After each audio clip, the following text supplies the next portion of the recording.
Bonjour Fabrice. Ça va mon ami? Ouais, merci.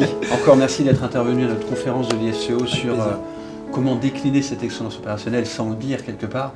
Et moi ce qui m'intéresse c'est de voir, est-ce que tu peux nous partager une transformation particulière que tu as vécue, une transformation un peu exceptionnelle, quelque chose qui a vraiment bien marché? Alors, ce qui a vraiment bien marché dans mon activité récente, au moins de ces 10 dernières années, ce qui est pas si récent, mais enfin quand même important pour moi, c'est quand je suis arrivé donc, à la direction de développement durable de Bouygues il y a près de 10 ans maintenant.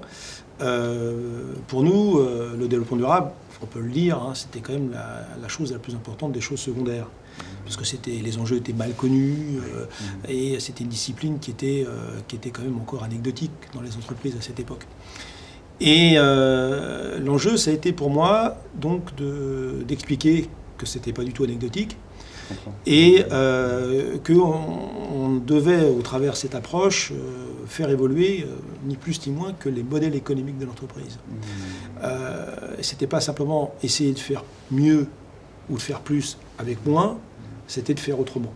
Okay. Donc on est passé comme ça de l'explication des éco-gestes au tout début de la démarche, les photocopies recto verso, éteindre la lumière des chiottes, etc., à concevoir, construire, exploiter des bâtiments énergie positive, modifier le modèle économique de la construction avec la mise en place de l'économie circulaire pour éradiquer les déchets ultimes des chantiers, etc. Donc on est vraiment passé assez rapidement alors, je n'allais pas dire l'anecdotique, parce que toutes les démarches sont importantes et tous les gestes sont importants, toutes les actions sont importantes. Mais on a bien vu que ce n'était pas un problème d'améliorer ce qui existait déjà. Oui. Le vrai enjeu, c'était de faire autrement. Travailler sur la trame de fond, quelque part. Mais sur la raison d'être de l'entreprise, sur son modèle économique, sans oublier, et ça rejoint le sujet dont on vient de parler avec l'excellence opérationnelle, c'est pas parce qu'en fait, on va changer le modèle économique qu'il faut oublier les fondamentaux de l'excellence opérationnelle, parce que si vous faites un autre produit avec un autre modèle, c'est toujours des processus, c'est toujours de la transformation de la matière, c'est toujours de la valeur ajoutée apportée par des compétences, et il faut transposer tout ce qu'on faisait bien en matière d'organisation dans l'ancien modèle, dans le nouveau système. Oui. Eh ben, ça ne va pas forcément de soi tout le temps. Ok. Comment ça s'est fait en termes d'équipe? Comment l'équipe s'est-elle fédérée progressivement? Quelles sont les clés qui ont fait que cette équipe a piloter quelque part ou diriger ou déployer cette transformation? L'équipe, ça a été dans chacun de nos métiers, on avait des ambassadeurs de ce sujet, hein, les directeurs de plans durables, qui ont été nommés pour accompagner leur propre métier. Chez Bouygues, il y a 5 métiers différents, dans leur transformation de leur modèle, dans l'amélioration de leurs produits. Et la meilleure façon d'agir, c'est de comprendre.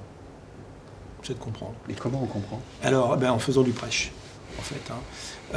On ne peut pas changer quoi que ce soit dans une entreprise si les gens n'ont pas compris pourquoi. En tout cas, nous, on a été éduqués comme ça chez Bouygues. Sur le sens, donc. Il faut donner du sens, expliquer pourquoi on ne remet pas en question les gens, on remet en question les systèmes.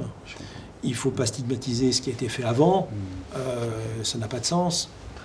Ce qu'il faut, c'est avoir un discours positif, mais moi je le dis souvent, il faut être bienveillant, mais implacable. Ferme et bienveillant. Voilà. Ok. Qu'est-ce que tu pourrais conseiller à des managers ou des dirigeants qui souhaitent faire évoluer leur organisation, soit parce qu'ils sont confrontés à des gros challenges ou qu'ils ont envie vraiment de faire évoluer leur entreprise dans une direction? C'est quoi les clés que tu leur donnerais? Bon, il y en a au moins 3. La première, c'est l'exemplarité, bien sûr. Alors, on le voit bien.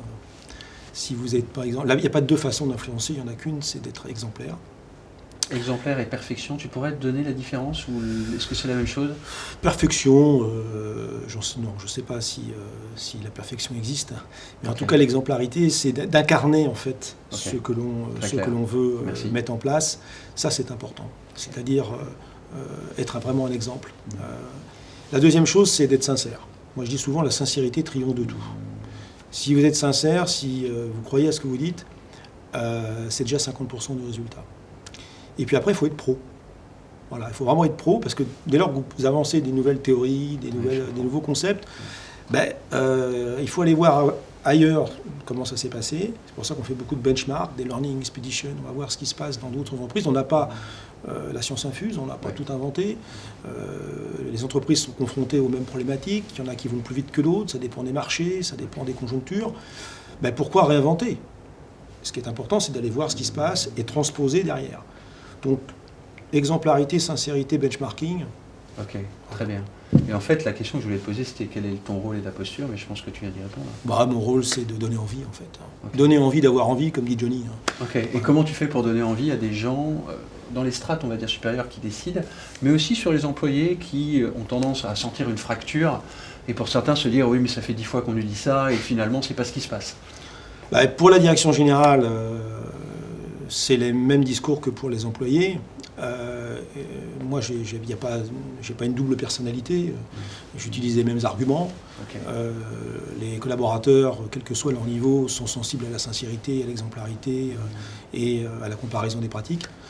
Donc non, j'ai pas deux discours, un pour les chefs et un pour les non-chefs. J'ai le même discours, sachant que les solutions pour changer le monde, elles sont autant dans la tête des chefs que des collaborateurs. On aura besoin de tous les cerveaux. Et maintenant, il faut se dépêcher. Oui, maintenant l'urgence prime. Et je te remercie de témoigner ici, d'être venu présenter à l'IFCO justement cette approche développement durable, efficacité opérationnelle, qui vont dans la même direction. Et aussi pour tout l'engagement que tu as au-delà de Bouygues, au niveau du MEDEF, pour faire que l'excellence, c'est une norme, pas un standard à appliquer, mais quelque chose d'une remise en cause perpétuelle pour voir que nos entreprises ont dit. Je suis vraiment touché par ça, par le fait que tu t'investisses autant, que tu te sens porté par cette mission qui est globale maintenant et que tu inspires d'autres entreprises en France là-dessus. Merci Fabrice pour tout et à bientôt. Merci, à bientôt. Au revoir.